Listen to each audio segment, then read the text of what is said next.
Students, आज हम पढ़ेंगे वेक्टर्स के बारे में, जो कि हमारे सिलेबस का मोस्ट इम्पोर्टेंट पार्ट है। इम्पोर्टेंट ये इसलिए है क्योंकि ये हमारी सिलेबस में भी और डेली लाइफ में भी दोनों से बिलोंग करते हैं। जहाँ तक हम फिजिक्स और मैथ की बात करते हैं, in every field vector is very important. But what is vector? How can we define a vector? What are its properties? How can we represent a vector? So dealing with a vector we discuss in this chapter. Student, first of all यहाँ कुछ मैंने terms लिखी हुई हैं, जैसे कि mass, length, time, displacement, velocity, force. ये सब आप पढ़ चुके हैं आपकी पिछली क्लासेस में, आप इनके बारे में अच्छे से जानते हैं। तो स्टूडेंट्स, ये जितनी भी मैंने फिजिकल क्वांटिटीज लिखी हुई हैं, इनमें से हम मास, लेंथ और टाइम की बात करें तो वी से दीज आर स्केलर्स। बट जब हम बात करेंगे डिस्प्लेसमेंट की, वेलोसिटी की और फोर्स की, तो दे आर कॉल्ड वेक्टर्स। तो what is difference between this scalar and this vectors? Actually students, क्या है कि जब हम मास, लेंथ या टाइम के बारे में बात करते हैं तो हमें सिर्फ इनकी वैल्यू के बारे में बताया जाता है, इनकी डायरेक्शन का कोई लेना देना नहीं होता। लेकिन जब हम डिस्प्लेसमेंट, वेलोसिटी और फोर्स की बात करते हैं तो यहाँ इनकी वैल्यू के साथ इनकी डायरेक्शन का भी रोल है।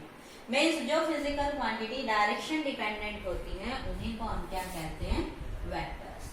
मीन्स जिनमें डायरेक्शन अपना इंपॉर्टेंट रोल प्ले करती है, that physical quantities are called vector. लेकिन जैसे मास, लेंथ और टाइम का नाम आते ही हमारे दिमाग में बस एक ही बात आती है कि what is value for mass of any body, length of any part and time, any time, that only deal with the magnitude, with the value. There is no need for direction.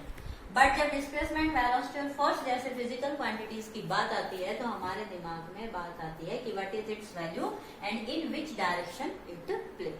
तो students, जो physical quantities direction dependent होती हैं, magnitude as well as direction होती है, that physical quantities are known as vectors.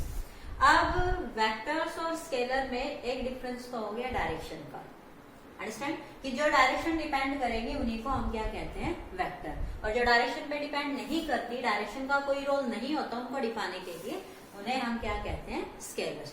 तो students, अब vector जो है, स्केलर्स और वेक्टर्स में जो डिफरेंस है कि स्केलर्स को हम बड़े सिंपल वे में डिस्कस कर सकते हैं, लेकिन जब बात डायरेक्शन की आ जाए, वेक्टर्स की बात आ जाए, तो ये जो डायरेक्शन वाला फैक्टर है, ये वेक्टर को बिल्कुल यूनिक बना देता है। इसकी सारी प्रॉपर्टीज एकदम स्पेशल हो जाती है।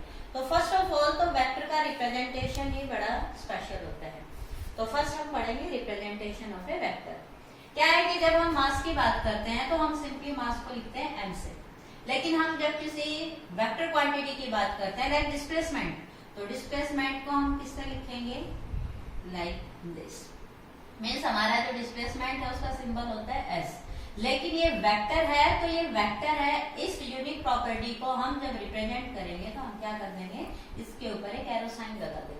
तो ये किसी फिजिकल क्वांटिटी के वेक्टर होने का सबूत है। मीन्स अगर आपके पास बहुत सारी फिजिकल क्वांटिटीज के सिंबल लिखे हुए हैं, like you have length, distance, displacement, force, momentum, तो ये जो फिजिकल क्वांटिटीज लिखी हुई है, लाइक स्पीड, लाइक वेलोसिटी, तो यहाँ जितने भी सिंबल लिखे हुए हैं, सिंबल्स में से जैसे कि लेंथ है, डिस्टेंस है, स्पीड है, ये सिंपली क्या है? Without arrow sign. लेकिन ये जो डिस्प्लेसमेंट है, फोर्स है, मोमेंटम है और वेलोसिटी की जब हम बात करते हैं तो इनके ऊपर क्या लगा रहता है? ये एरो साइन। तो स्टूडेंट्स, किसी वेक्टर फिजिकल क्वांटिटी को अगर रिप्रेजेंट भी करना है तो रिप्रेजेंट का तरीका भी स्पेशल होता है। मीन्स किसी भी vector quantity, let a vector quantity is A, तो ये वेक्टर है, तो ये किससे पहचाना जाएगा? जब इसके ऊपर आप ये एरो साइन लगाएंगे। ओके, तो this is representation of a vector. अब जो एक वेक्टर है उसकी कुछ प्रॉपर्टीज हैं, और उन पहली प्रॉपर्टीज में लेट कि अगर हम इस वेक्टर की बात करें कि जो वेक्टर फिजिकल क्वांटिटी है, it has magnitude as well as direction. तो फॉर एग्जाम्पल मैं ये डिस्प्लेसमेंट वेक्टर लेती हूँ, तो जब डिस्प्लेसमेंट वेक्टर की बात आएगी तो डिस्प्लेसमेंट वेक्टर में डिस्टेंस होगी प्लस डायरेक्शन होगी। तो लेट इसमें जो डिस्प्लेसमेंट है वो क्या है 5 मीटर, लेकिन डायरेक्शन हमें स्पेसिफाई करनी पड़ेगी कि 5 मीटर इन विच डायरेक्शन, तो let in the north direction. Understand? तो जब हम किसी फिजिकल क्वांटिटी को magnitude as well as direction के साथ लिखते हैं तो वो क्या बन जाती है, वेक्टर। स्टूडेंट्स, वेक्टर्स की कुछ प्रॉपर्टीज हैं, कुछ कैरेक्टरिस्टिक्स हैं, उनको डिस्कस करने से पहले हमें उसका रिप्रेजेंटेशन पढ़ना होगा कि हम एक वेक्टर को रिप्रेजेंट कैसे करते हैं। जैसे हमने बताया कि एक वेक्टर का मैग्नीट्यूड भी होता है और उसकी डायरेक्शन भी होती है। तो in which direction is act and what is its magnitude, तो हम इन दोनों प्रॉपर्टी को एक सिंगल फॉर्म में रिप्रेजेंट कर सकते हैं। तो that is let we have a vector like your displacement vector. Okay, तो जो डिस्प्लेसमेंट वेक्टर है उसको रिप्रेजेंट लिखने का तरीका तो है ये कि आप उसका सिंबल लिखे और उसके ऊपर एरो साइन लगा दीजिए। लेकिन इस वेक्टर का जो मैग्नीट्यूड है वो हम कैसे डिफाइन करेंगे? तो देखिए, जब हम पेपर पे रिप्रेजेंट करते हैं किसी भी चीज को तो उसके कुछ क्राइटेरिया होते हैं। तो इसी तरह से वेक्टर का भी है। तो जैसे कि हमारे पास डिस्प्लेसमेंट वेक्टर है और क्या है ये, लेट 2 मीटर इन ईस्ट। ओके, तो इसे रिप्रेजेंट कीजिए ऑन पेपर। तो देखिए, जो मैग्नीट्यूड है उसके लिए हम क्या लेंगे, लेंथ। ओके, और जो डायरेक्शन है उसके लिए हम उसी डायरेक्शन में क्या लगा देंगे, एरो साइन। ओके, तो ये जो चीज है, ये जो एरो है, its length is let 2 metre and in which direction, that is east. Okay, अगर हम कहें कि जो डिस्प्लेसमेंट है वो है 2 मीटर इन नॉर्थ, तो इसे हम कैसे रिप्रेजेंट करेंगे कि 2 मीटर आप क्या लीजिए, length in the north direction. तो let this is 2 metre in north. Okay, अगर हम कहें डिस्प्लेसमेंट 2 मीटर इन वेस्ट, तो हम इसे कैसे लिखेंगे, 2 metre in west. Means length of this arrow is its magnitude and arrow direction is the direction in which this vector act. अब students, अगर हमारे पास एक से ज्यादा वेक्टर हैं तो हम उनको आपस में रिलेट कर सकते हैं। उनकी स्पेशल प्रॉपर्टीज होती है कि the two vector that called for each other. तो let we discuss about different properties, definitions, characteristics of vectors. तो first is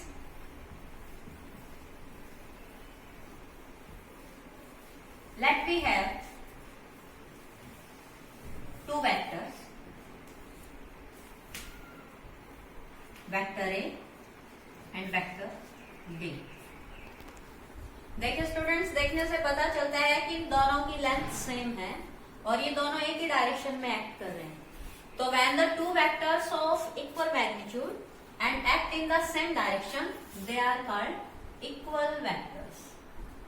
these two vectors are called equal vectors, क्योंकि इनकी लेंथ भी सेम है, magnitude भी सेम है और direction भी सेम है। सो द टू वेक्टर या those vector which have equal magnitude and same direction, they are called equal vectors.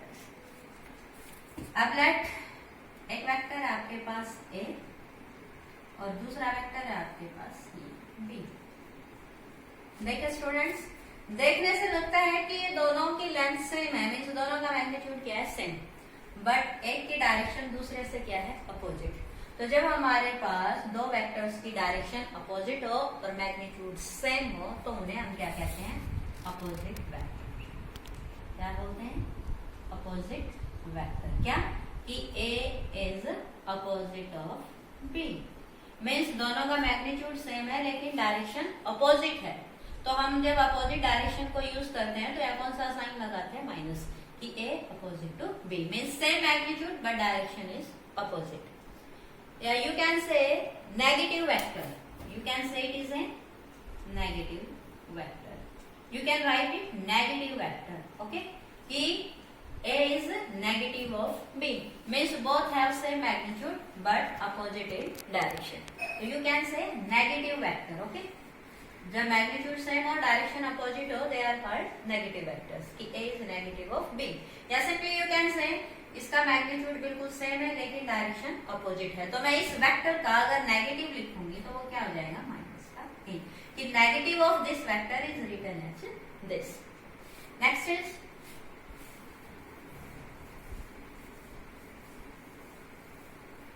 Students यहाँ एक प्रॉपर्टी और है कि अगर हमारे पास दो वेक्टर हैं, ओके, देखने से क्या लगता है कि दोनों की मैग्नीट्यूड डिफरेंट है लेकिन दोनों के डायरेक्शन सेम है, so they called unequal vectors. Means यहाँ डायरेक्शन डिफरेंट हो या मैग्नीट्यूड डिफरेंट हो, they are called unequal vectors. तो अगर दो वेक्टर्स की डायरेक्शंस या उनकी मैग्नीट्यूड्स डिफर है तो they are called unequal vectors, okay. अब यहाँ एक प्रॉपर्टी है कोप्लेनर वेक्टर्स। कोप्लेनर वेक्टर्स क्या होते हैं कि लेट ये हमारे पास एक प्लेन है, इस प्लेन में जितने भी वेक्टर्स होंगे, let vector A, vector B, vector C, means एक ही प्लेन में जितने भी वेक्टर एक्ट कर रहे हैं उनका जो भी मैग्नीट्यूड है, उनकी जो भी डायरेक्शन है, मैग्नीट्यूड डायरेक्शन में भी different but all lie in the same plane, they are called coplanar vector. These are called coplanar vectors. Means vectors which act in the same plane, इन सभी का प्लेन कॉमन है, so they are called the coplanar vectors. Next है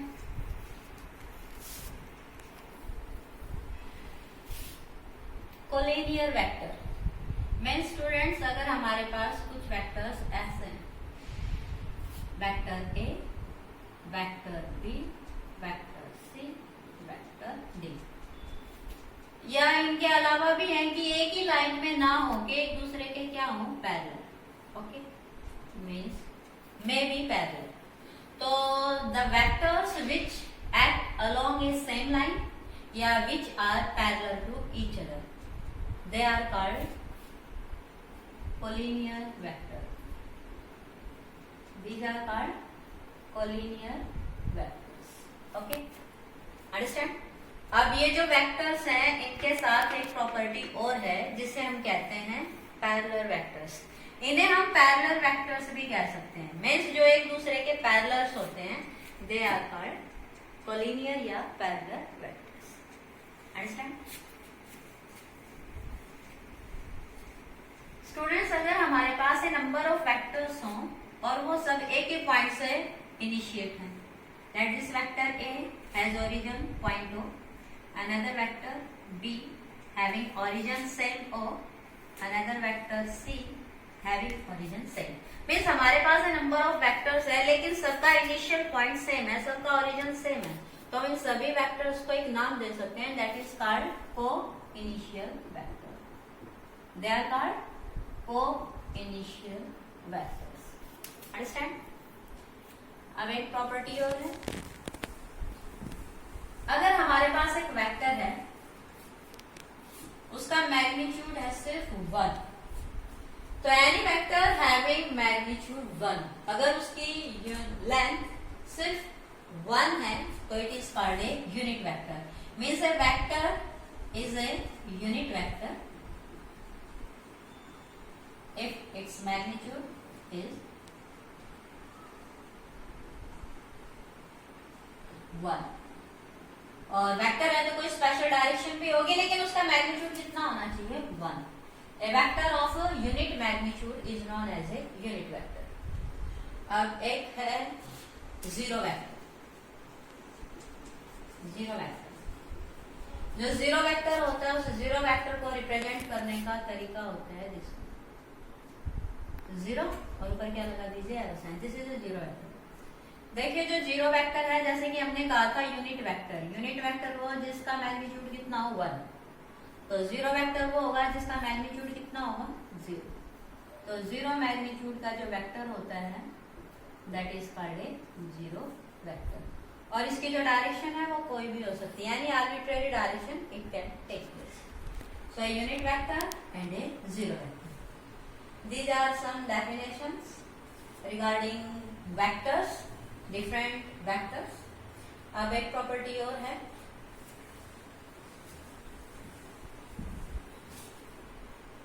जो vectors है उसके magnitude को भी लिखने का एक तरीका है कि ये जो वेक्टर है इसका अगर हमें मैग्नीट्यूड शो करना है तो हमें सिंपली क्या करना पड़ेगा, इसके बारे में पैरेलल लाइन लगा देते हैं। तो ये जो रिप्रेजेंटेशन है it is for the magnitude of a vector. Understand? अगर हमें किसी वेक्टर का मैग्नीट्यूड लिखना है तो वो मैग्नीट्यूड लिखने का सिंबल क्या होता है? Simply vector enclose between these two parallel lines and you can simply write letter कि वेक्टर ए है, उसका जो मैग्नीट्यूड है वो आप सिंपली क्या लिख सकते हैं? विदाउट एरो साइन या with in a modulus. This both are the representation of magnitude of a vector. Understand?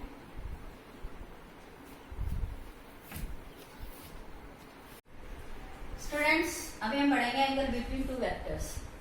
इससे पहले हमने पढ़ा था कि let we have a number of vectors like this या मे बी दिस।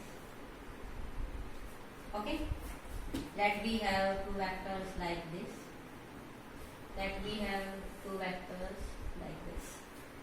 तो हमने इनमें से किसी को कहा था कोप्लेनर, किसी को कहा था coinitial, parallel, anti parallel, equal, opposite and so on. लेकिन हम इन्हीं के थ्रू एक प्रॉपर्टी और पढ़ना है, angle between the two vectors. Students, जब किन्हीं दो वेक्टर्स के बीच में एंगल निकालना होता है तो उसके लिए एक सिंपल रूल है एंड दैट रूल इज हमें उनके हेड टू हेड या टेल टू टेल मैच करना है। हेड टू हेड या tail to tail. Understand? Vector जिस भी सेंस में पढ़े हो, हमें क्या करना है? उन्हें हेड टू हेड या टेल टू टेल मैच करना है। तो let we have two vectors this and this. तो देखिए ये जो दो वेक्टर्स हैं ए एंड बी, दोनों डिफरेंट है और दोनों का ओरिजिन भी डिफरेंट पॉइंट है, लेकिन हम कैसे इनका हेड टू हेड मैच करें या टेल टू टेल मैच करें? तो सिंपली क्या करना होगा हमें कि हम इसे एज इट इज शिफ्ट कर लेंगे। मीन्स हम इसे as it is parallel shift कर लेंगे। Okay, understand? कि जब हमें दो वेक्टर्स को एक साथ लेना है तो हमें क्या करना पड़ेगा? उनको एक दूसरे के पैरेलल शिफ्ट करना होगा। अंडरस्टैंड? लेकिन अगर आपको कोई ऐसे ही दे रखा है वेक्टर दिस एंड दिस, तो यहाँ इनके हेड टू हेड हैं या आपके पास दो वेक्टर ऐसे हैं तो टेल टू टेल हैं, तो यहाँ तो हम बड़ा सिंपली बता सकते हैं कि इनके बीच में एंगल क्या है। लेकिन यहाँ ये जो सिचुएशन है, सिचुएशन के लिए हमें क्या करना पड़ेगा? इसको जस्ट पैरेलल शिफ्ट करना है। ओके, और पैरेलल शिफ्ट करते करते हमारे पास लेट ये सिचुएशन आ जाएगी। ओके, और ये जो सिचुएशन है that is tail to tail. This is our method to find out angle between the two vectors. Understand? हमें क्या करना है? इसको पैरेलल में शिफ्ट करना है। मीन्स हम एक वेक्टर को अगर दूसरे वेक्टर के साथ डील करना है तो हमें उसकी जो मूवमेंट है वो कैसे करनी होगी? पैरेलल। अंडरस्टैंड? जब आप किसी वेक्टर को बिल्कुल पैरेलल में शिफ्ट करेंगे तो हम उसके हेड टू हेड या टेल टू टेल मोमेंट अगर देखें तो जो दो टेल है या जो दो हेड है इनके बीच में जो एंगल होगा that is your angle between the two vectors. Okay, तो if you want to find out angle between the two vectors you have to match their tail और head. Let we have this two type of vector. Students, अगर हमें इनके बीच में angle बताना हो तो simply वही क्या करना पड़ेगा? हमें एक वेक्टर को शिफ्ट करना होगा। तो लेट हम इस वेक्टर को शिफ्ट कर लेते हैं कि फिलहाल तो हमें दिख रहा है कि यहाँ एंगल है लेट 130, लेकिन हमें चाहिए vector between angle between the two vectors. तो हमने क्या कहा था कि हम किसी एक वेक्टर को क्या कर ले? शिफ्ट। शिफ्ट करने का तरीका क्या है? या तो आप इसको पैरेलल में शिफ्ट कर लीजिए यहाँ, ओके, या फिर आप इसे शिफ्ट कर लीजिए बिल्कुल पैरेलल में लाइक दिस।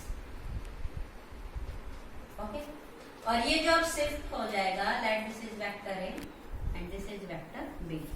तो लेट अगर हम इस वेक्टर को शिफ्ट करते हैं पैरेलल में बिल्कुल, तो यहाँ वेक्टर ए और वेक्टर बी के बीच में टेल टू टेल क्या एंगल बन जाएगा?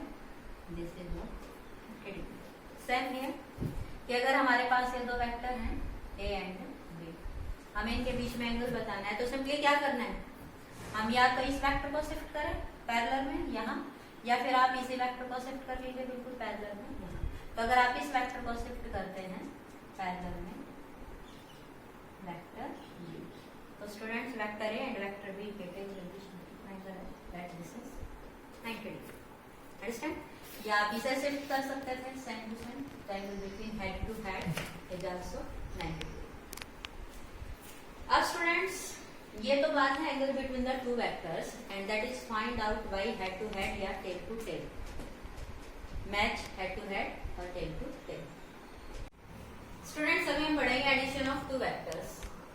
एक्चुअली वेक्टर्स को ऐड करने का तरीका भी स्पेशल है, लेकिन जो स्केलर्स हैं वो सिंपल अलजेब्रा से ऐड हो जाते हैं। जैसे कि हम ये कहें कि हमारे पास टू लेंथ है, L1 is 2 metre and L2 is 3 metre, then total length is, अगर हमें इन दोनों को ऐड करना हो तो सिंपली क्या हो जाएगा 2 + 3 इज 5। लेकिन स्टूडेंट्स जो वेक्टर है, वेक्टर्स को ऐड करने का तरीका डिफरेंट है, क्योंकि जो वेक्टर्स होंगे उनकी कोई डायरेक्शन होगी और डायरेक्शन की वजह से इनका एडिशन भी स्पेशल होते हैं, इनके स्पेशल रूल्स होते हैं, लॉज होते हैं।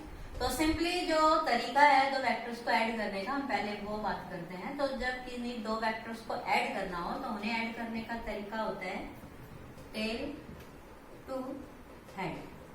मीन्स हमारे पास दो वेक्टर होंगे, हम एक की टेल से दूसरे के हेड तक जाएंगे, that length is called addition of two vectors. Means let we have two vectors, vector A and vector B. देखिए स्टूडेंट्स पहली बात तो ये कि ये दोनों वेक्टर्स हमें क्या लग रहे हैं पैरेलल, और जब हमें दो वेक्टर्स को ऐड करना है तो हमें सिंपली क्या कहा था हेड टू टेल शिफ्ट करना है। और किसी वेक्टर को जो शिफ्ट करने का तरीका है वो क्या है कि उसे जस्ट सिंपली पैरेलल में शिफ्ट करते हैं। तो इन दोनों वेक्टर्स को जब हम ऐड करेंगे तो या तो आप इस वेक्टर को शिफ्ट कर दीजिए in the parallel like this, okay. तो जब हम इस वेक्टर को इस वेक्टर के पास लेके आएंगे बिल्कुल पैरेलल शिफ्ट में, ओके, तो ये हमारे पास क्या बन जाएगा लाइक दिस। तो let you shift this vector in the parallel direction and this become this. तो देखिए हमारे पास जो पहला वेक्टर है उसकी टेल और जो सेकंड वेक्टर है उसका हेड। तो ये जो टोटल लेंथ है ये आप ले लीजिए, it is a resultant addition of the two vector. Means जब हम दो वेक्टर्स को ऐड करेंगे तो उनका जो एडिशन है दैट रिजल्टेंट है, और रिजल्टेंट क्या होगा from tail to head, okay. तो लेट ये था आपके पास 2 मीटर और ये था आपके पास 3 मीटर। तो 3 metre and 2 metre and it takes from point this to this. तो जो आपका रिजल्टेंट वेक्टर होगा वो रिजल्टेंट वेक्टर होगा आपका ये, इसकी टेल से लेके जो आपका फाइनल है उसके हेड तक, ओके। तो this is our resultant vector. But student अगर आपके पास ये ऐसे ना हो के उन दोनों के बीच में कोई एंगल हो लाइक दिस, कि आपके पास एक वेक्टर है ये और एक वेक्टर है ये, तो इन दोनों को अगर ऐड करना है तो मैंने क्या कहा था, या तो आप इस वेक्टर को शिफ्ट कर लीजिए, ओके, इसके हेड तक, या आप इसे शिफ्ट कर लीजिए बिल्कुल पैरेलल में इसके हेड तक। तो जब हम इसको शिफ्ट करेंगे बिल्कुल इसके पैरेलल में तो हमारे पास जो आएगा हेड टू टेल देन भी टेल। तो लेट हम इसे उठा लेते हैं। जब आप इसे उठाएंगे तो बिल्कुल पैरेलल में इसके हेड टू टेल, तो दैट विल बिल्कुल इसके पैरेलल आप इसे उठाएंगे और कहाँ लेके जाएंगे इसके हेड पे, ओके। तो ये जो आपके पास सिचुएशन होगी दिस इज वेक्टर बी। अब जो हमारा रिजल्टेंट होगा वो क्या होगा, पहले का टेल और दूसरे का हेड। तो यहाँ जो आपका रिजल्टेंट होगा वो आपका क्या होगा tail to head, okay. This is our resultant vector, ठीक है। अगर आपके पास सिमिलरली दो वेक्टर ऐसे हैं this and this, vector A and vector B, तो इन दोनों का जब हमें रिजल्टेंट चाहिए, एडिशन चाहिए, तो क्या करेंगे हम इसे उठा के बिल्कुल पैरेलल में यहाँ ले जाएंगे, okay. This is vector B and resultant is head to tail, तो this tail to this is our resultant. तो आप दो वेक्टर में से किसी एक को भी शिफ्ट कर दीजिए बिल्कुल पैरेलल में कि हम एक की टेल को दूसरे के हेड से मैच कर देंगे, then from tail to head, this is known as our resultant vector. So let we have two another vector like this. एक वेक्टर आपके पास है ए और एक वेक्टर है आपके पास बी. दोनों की डायरेक्शन क्या है? अपोजिट. तो मैंने क्या कहा था? Head to tail. तो आप इस वेक्टर को एज इट इज उठा के क्या करेंगे? Head to tell.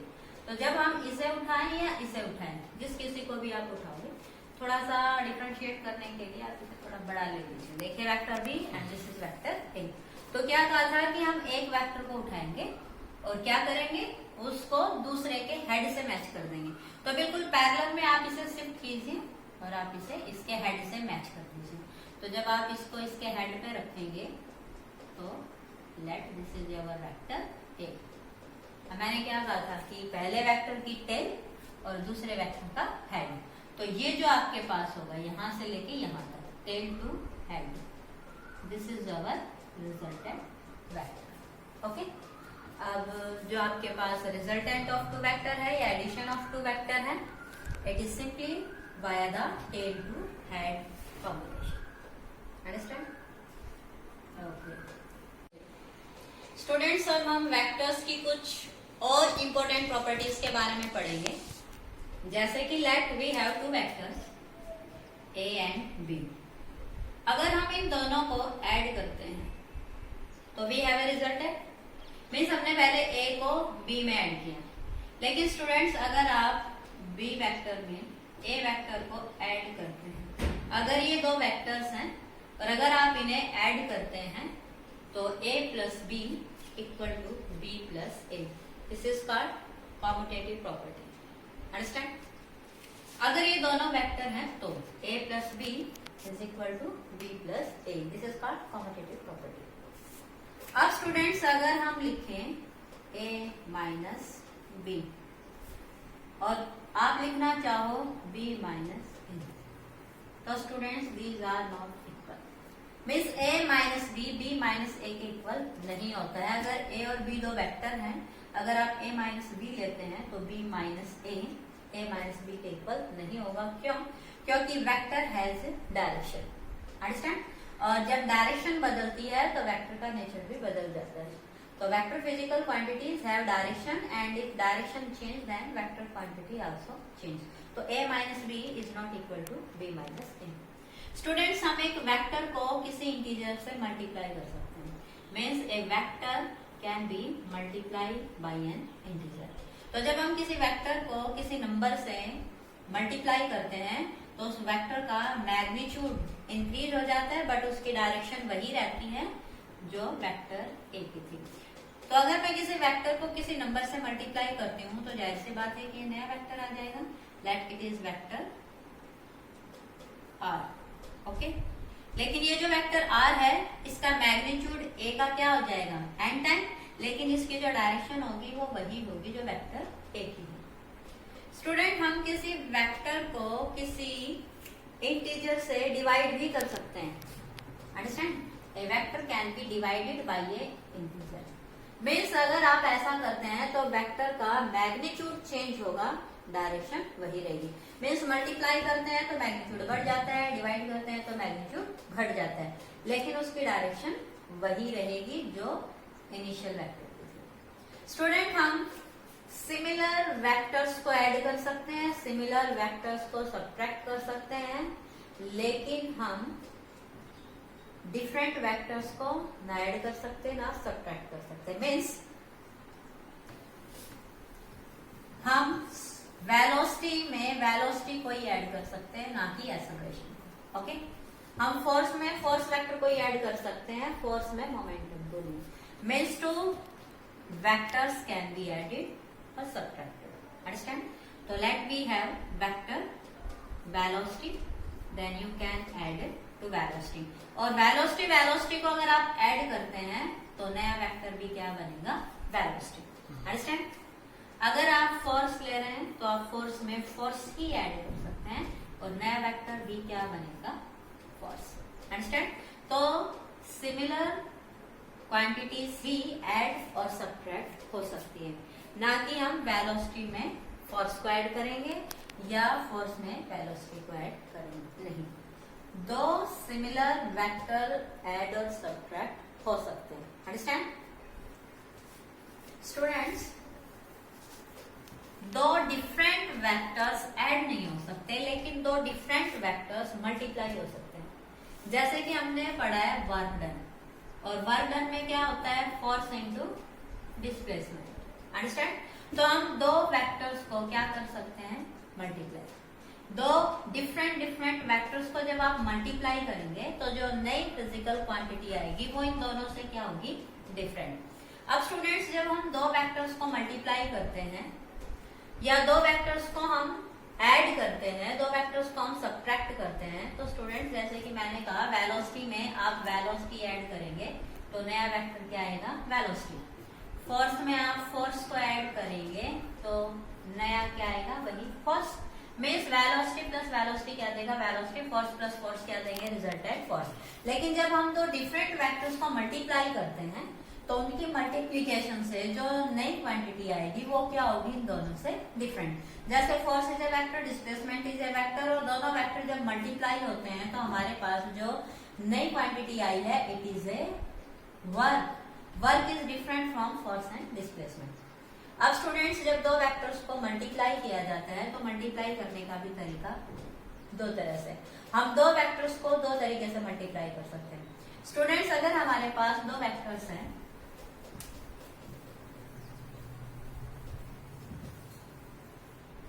A and B, अगर हम इन दोनों को ऐसे लिखते हैं और अगर हम इन दोनों को ऐसे लिखते हैं तो आपको दिख रहा है कि A cross B and A dot B।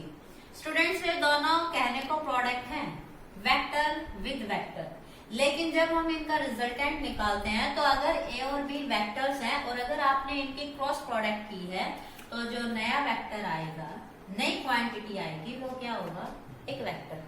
लेकिन जब आप इन दो वेक्टर्स की प्रोडक्ट बाय डॉट करते हैं तो इन दोनों की प्रोडक्ट से जो नई फिजिकल क्वांटिटी आएगी वो एक वेक्टर नहीं बल्कि क्या होगी, एक scalar. That physical quantity is a scalar if we have A dot B, but if we have A cross B, this is a vector quantity. तो हम दो वेक्टर्स को मल्टीप्लाई कर सकते हैं, दो डिफरेंट वेक्टर्स को हम मल्टीप्लाई कर सकते हैं, लेकिन उनकी मल्टीप्लीकेशन का जो रिजल्टेंट है वो स्केलर भी हो सकता है और वेक्टर भी हो सकता है। अब स्केलर कब होगा, जब आप A डॉट B करेंगे, और वेक्टर कब होगा, जब आप A क्रॉस B करेंगे। तो स्टूडेंट्स फॉर एग्जांपल हमने कहा था फोर्स एंड डिस्प्लेसमेंट, अगर आप इन दोनों की प्रोडक्ट करते हैं F डॉट D तो हमारे पास रिजल्टेंट आया था वर्क। और स्टूडेंट्स वर्क आपको पता है scalar physical quantity, understand, it is a scalar physical quantity. लेकिन स्टूडेंट्स अगर आप फोर्स की मल्टीप्लिकेशन इस तरह से करते हैं,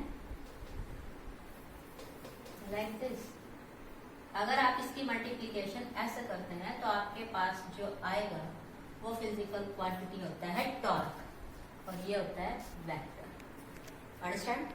तो अगर आप डॉट प्रोडक्ट लेते हैं दो वेक्टर की तो it's resultant is a scalar, but जब आप दो वेक्टर्स की क्रॉस प्रोडक्ट लेते हैं तो it is a vector, understand. अब बात आई जो रिजल्टेंट है, जो प्रोडक्ट है, उसकी जो फिजिकल क्वांटिटी नई बनी है वो वेक्टर है, लेकिन उस वेक्टर की डायरेक्शन क्या होगी। तो स्टूडेंट्स जब हम दो वेक्टर्स की क्रॉस प्रोडक्ट करते हैं तो जो हमारे पास नई फिजिकल क्वांटिटी वेक्टर आती है, उस वेक्टर की जो डायरेक्शन होगी वो ना इसकी डायरेक्शन में होगा ना इसकी डायरेक्शन में होगा। एक्चुअली ये इन दोनों के परपेंडिकुलर होता है। और जब हम किसी दो वेक्टर की क्रॉस प्रोडक्ट निकालते हैं तो जो नई फिजिकल क्वांटिटी हमारे पास वेक्टर आएगी उसकी डायरेक्शन का पता अगर हमें करना है तो उसके लिए एक रूल है, understand, and that is called your